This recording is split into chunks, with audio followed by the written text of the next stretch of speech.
spatial apartheid. You were the MACO member for transport under the DA, and you and also the then mayor at the time, Patricia de Lille, and I think a bunch of your colleagues wanted to address the problem of spatial apartheid in Cape Town with regards to housing and transport.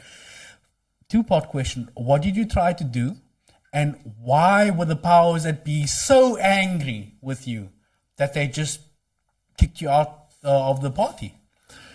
Yeah, I mean, that's a big question, because I mean, what we try to do is probably what is happening in most major cities around the world, identifying that silo-based planning around housing, around spatial planning, and around transport leads to inefficiencies in your city. So the cost of running a city is the cost of mobility, really. I mean, if you continue with the urban sprawl that we have in Cape Town and other cities around South Africa, that is the cost of running your city, because you need now to provide transport services to those people that you've built public housing for on the outskirts of the city.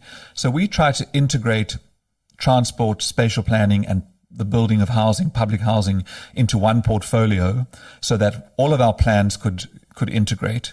Then we were fighting basically with national government around devolution of transport functions, which the National Land Transport Act of 2009, so it's 14 years old, says should happen, that functions should go to the cities. There we were begging for them. We declared an intergovernmental dispute with the then Minister of Transport, Dipuo Peters. And so we were looking to take on more transport functions so that we could integrate public transport in the city between different modes and different authorities, and to build affordable housing in better locations using public land. So we were using the planning powers that we have as a city. We were asking for the transport powers so that we could provide people with mobility where we couldn't provide them with better access. And we were trying to improve access by putting people in better locations. And we identified a number of parcels of land in the inner city and around the inner city in Woodstock and Salt River, where we wanted to build mixed income housing with a threshold of affordable housing, a threshold of social housing, leveraging public land and the value that public land has close to the city center. And we got quite far. I mean, I managed to get the caucus to agree to support a study to investigate the devolution of rail.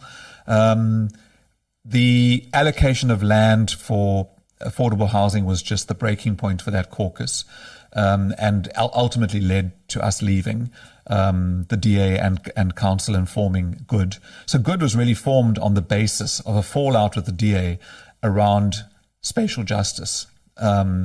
And what flows from spatial justice is economic justice and social justice and environmental justice.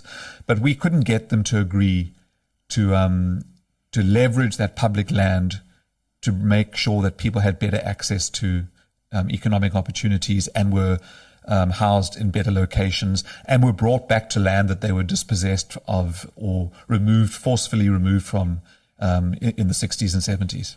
When you